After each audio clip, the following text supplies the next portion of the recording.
Eder McPallister.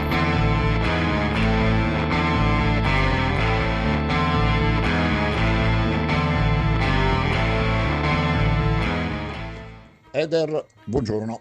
Il mio pensiero per la conclusione scialba e leggermente ridicola che sta tentando di dare la Procura di Firenze sulla morte di Liliana Arsinovic.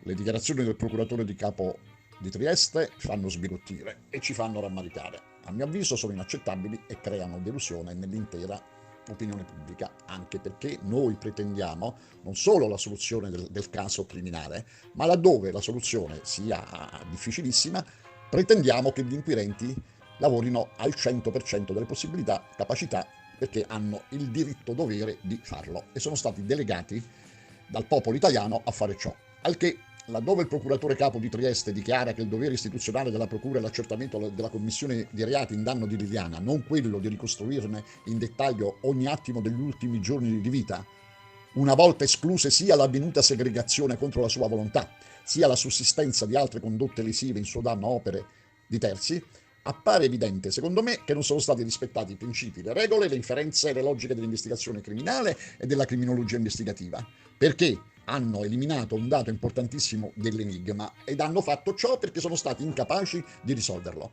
Eliminare la questione di non individuare la venuta segregazione di Liliana significa creare una contraddizione in termini e togliere dal puzzle un pezzo importantissimo il quale determina il risultato finale. Quindi ci troviamo di fronte a un ragionamento con conclusione illogica. L'evento morte di Liliana, uno, dobbiamo analizzarlo dopo la scoperta del corpo in quel luogo, portato in maniera misteriosa da soggetti ignoti. C'è una scomparsa non risolta che deve essere, in ogni caso, risolta. C'è una permanenza di Liliana di 3 settimane non risolta in luogo o in luoghi sconosciuti che gli inquirenti hanno il dovere di individuare. Quindi risulta inaccettabile, come fanno gli inquirenti, a escludere la segregazione contro la volontà di Liliana e l'azione lesiva di terzi. Come fanno ad escludere questi due aspetti è un mistero assoluto che non viene spiegato e non può essere spiegato, tranne che facendo calare l'inchiostro nero su questa scrittura investigativa. A mio sommesso avviso, la Procura ha il dovere di risolvere tutti i quesiti, gli interrogativi e i punti oscuri di questo enigma e di ogni enigma, in quanto nella fattispecie una persona è morta e non si conoscono i vari, intrecciati e collegati quando, dove, come, in che modo, perché, chi, eccetera, eccetera, della vicenda. Ed è dovere della Procura indagare per ricostruire e risolvere tutti i punti e i segmenti neri del fatto.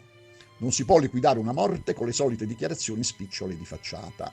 Anche in questo caso, purtroppo, assistiamo alla solita tiritera degli inquirenti, è stato fatto tutto il possibile, nulla è stato trascurato, quello che si doveva fare è stato fatto, eccetera. No. E le stelle stanno a guardare, sbigottite dal fatto che gli esseri umani, invece di cercare la soluzione, accampano scuse autoconservative.